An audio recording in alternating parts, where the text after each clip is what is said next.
Greetings, ladies and gentlemen. We haven't done a video in a little while now, and I will be honest. Myself and Cuddles, we went and hid in our New World bunker. Our bunker was overkill. WoW is safe. It hasn't been slayed by the WoW killer. But, I'm not gonna lie, we had a few issues leaving that bunker. Aww. But now we're free. Let's talk 9.1.5 updates. So another week has gone by and another set of notes from the PTR has been released. We have yet more updates for customization options. This time Nightborne have the option to have glowy hands. Yeah, you heard that right. They have glowing hands now. Now I wonder if this is just going to be something that we get with the Nightborne, or if this is kind of a test to see how it works with the clipping of gloves and things like that, so that they can roll out maybe a more extreme version.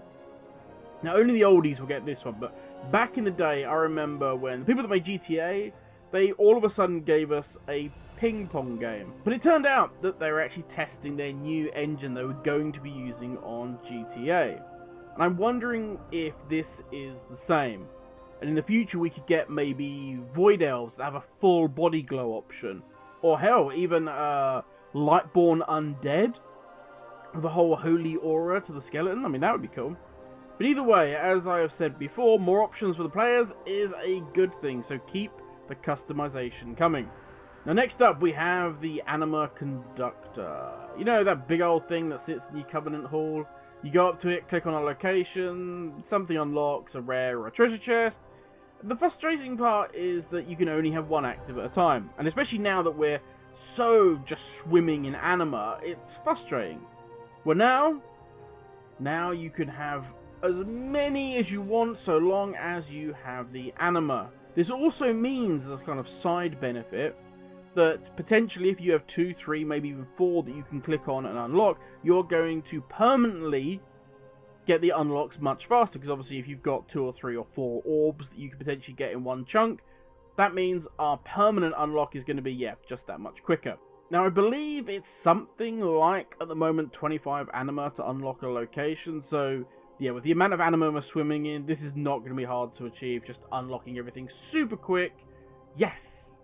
For those of us that have potentially fallen behind, certainly some of my alts are way behind now, this is all good catch-up stuff, all good stuff that feeds more into pushing alts to the front, which I like. I love my main, I enjoy playing my main, but part of the enjoyment of WoW is able to jump on different characters and experience the game from a different point of view, different play style, so I'm all up for this. Professions. So a bunch of the drop rates have been increased. The mining ores, the callus, and the heavy callus hides, the lightless silk have all had their drop chance increased by 20%. Also, the essence for jewelry crafting has been increased by 10%. I mean, thanks. Don't get me wrong, more drop chance I'm always happy with, but you're kind of plastering over the far bigger issue, which is the crafting of the Lego. That is, if you take crafting as a type of endgame content, crafting a Lego is the big thing, getting it to rank 6 and everything else. And this just papers over the crack. It's not fun. If you're getting into the game, 9.1.5, you heard good things. You dropped Shadowlands early on, you now heard, oh, I want to try Legion, I want to do all this, Legion Timewalking. I want to give this a go, I'm coming back. To try and get to this point is not fun, and that's the primary thing. It's just not enjoyable. Like, okay, I now have tons of 190s, tons of 210s. I now have to sell all these on the auction house. At my server, roughly it sells for like 2 a day, if you're lucky. And I'm not talking about mine, I'm talking about for everybody that puts something on, the sell rate is about 1.86, I think. So they don't sell very often. There's loads of people trying to get rid of this stuff, and it's just a nightmare. And you'll never gain back the money that you put into it, because they can't sell. What fun is it if I'm there, especially as a new player, I put in 100,000 gold into crafting some low-level items, and they may sell for 10,000. Why would I do that? Where is my incentive to go further? So yeah, you up the drop chance, but great, it's still not a rewarding system. And I hate to bring it up, but you look at New World, it's got many, many, many faults, but one of the things people are really enjoying is the crafting aspect.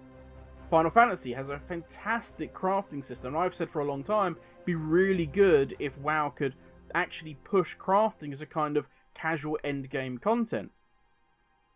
Now I'll stop here, else I could really go on forever about crafting. Also, just a little side thing, please just bring the Crusher back. I loved the Crusher in BFA. It was one of the great things about BFA, so please just bring that forward. Now, we touched a little bit on time walking back then when we were talking about professions, so let's talk about it now, because it is the hot thing.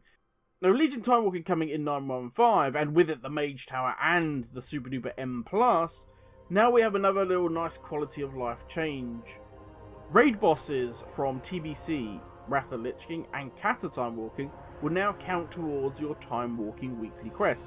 So you know that quest where it's complete 4 or 5 time walking dungeons and you'll get a heroic or a normal bit of raid gear? Well, you will now be able to do the raid bosses and they will count towards that quest.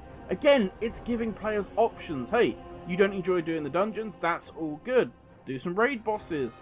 That will still count. It would be nice if maybe when we have a time walking event, they could add something like a special PvP time walking mode, like for the brawl, something like that, and that would allow PvPers to get credit, because it's not fair for them to have to jump into, you know, doing raiding or doing dungeons if that's not their thing.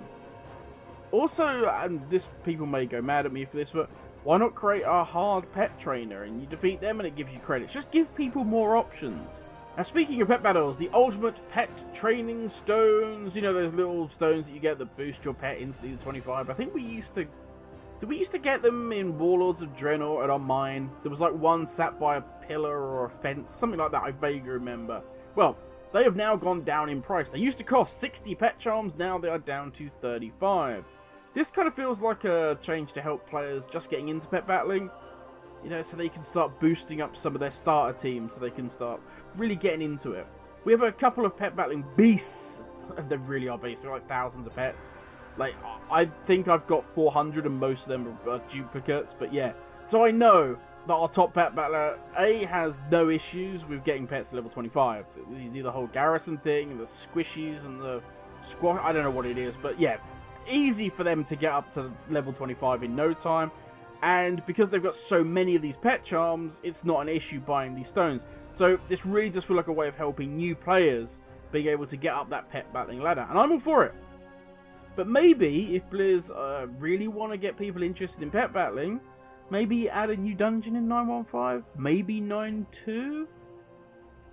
If you think about it, why not have it? We've got Oribus, and you've already got all those pet cages in the bazaar, the area where you can transmog, change your appearance, the barbershop. Why not have it that those pets are broken loose and now you have to battle your way around Oribus trying to capture all these pets? You know, some sort of cool dungeon. Hell, Tavesh is there and that's full of pets. Why not have that as a full-on pet battling dungo? That'd be super cool. Now next up we have PvP. Now normally I do not get involved in PvP. The reason being is I don't do it. So how am I going to sit here and go, oh, this is super overpowered, I'm glad they nerfed that, or they really need to buff this, when I realistically have no idea what I'm talking about. I do that enough with PvE, and I don't know what I'm talking about there, so I'm not going to do it in PvP as well. But there is one change I'm very happy, and that is a PvP change, at least to the PvP talent indicator. You know when it comes up saying, hey, you have PvP talents you need to spend. That reminder is now only going to come up if you're in war mode or a PvP instance. Thank you for that little sweet green baby Jeebus. That is fantastic. It's one of those that just quality of life little things that you don't notice it until you notice it, and then it's just like, stop telling me I have talents to spend when I have no PvP active. So yeah, that's fantastic. There are also some changes to the mage in that, but as I say, I will put a full link to the notes down in the description if you PvP guys want to go check that out. And last up, we have emotes. Now, this is a hot topic at the moment, especially now, which I will do a video on probably tomorrow, because there's a whole wider range of issues now, but we'll just touch on these ones for now. You may have seen the hug emote troll that's going around. If you try and hug or / kiss someone, first of all, they get a box saying, hey, do you consent to this person doing this? For starters, that's not true. Okay, don't rage, don't lose your minds over it. It's not true. You can go on the PTR and try it for yourselves. What is true is a number of emotes are going. So some have had their effect nerfed, shall we say. So various ones, if you target somebody, it will not affect how it works. So for instance, farts. It's always a classic, let's use that. It used to be when you farted on someone, it would say X rubs up against Y, farts. Now it'll just say you fart loudly. It doesn't matter if you're targeting somebody or not.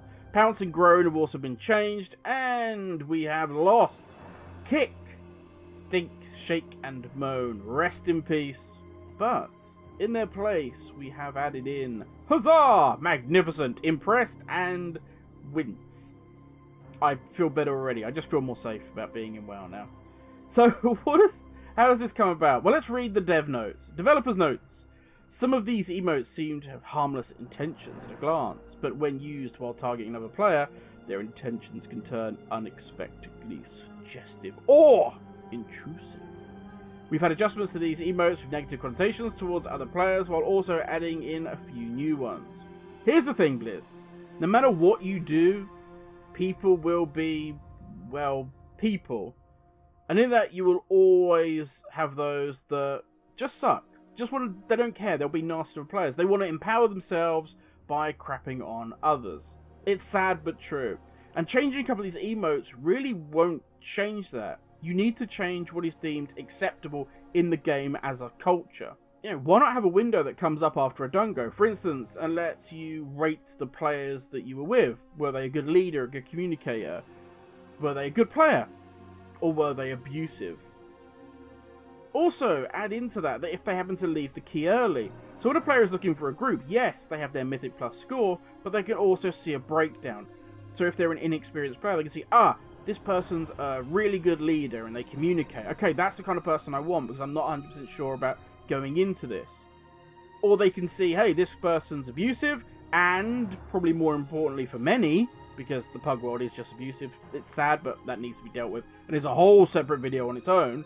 But this person also leaves keys early 69% of the time. I'm going to pass on that one, thanks very much. There is a lot you can do to combat people just being scum to each other. Changing some emotes really seems like the least of it. But we can hope it's a first step towards something more. We don't want to be wrapped in cotton wool, Blizz.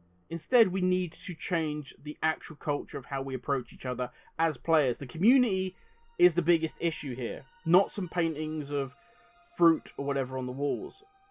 It is only a few players that muddy the water and make things unpleasant for others, but sadly, when you do interact with somebody like that, it has a far more profound impact than the hundreds or thousands of positive interactions you have with others in the game. But as I say, this is a whole topic for another video. We'll probably touch on this more tomorrow, because it is huge at the moment. But that is enough from everyone. As I say, we're going to go over the full statement from Blizzard regarding the changes that they're making in-game in another video. As far as 9.1.5 is going, it's still the minor patch that keeps on giving, and I, for one, am loving it. Thank you very much for watching. Stay safe, and I will catch you all in the next video. Laters, everyone.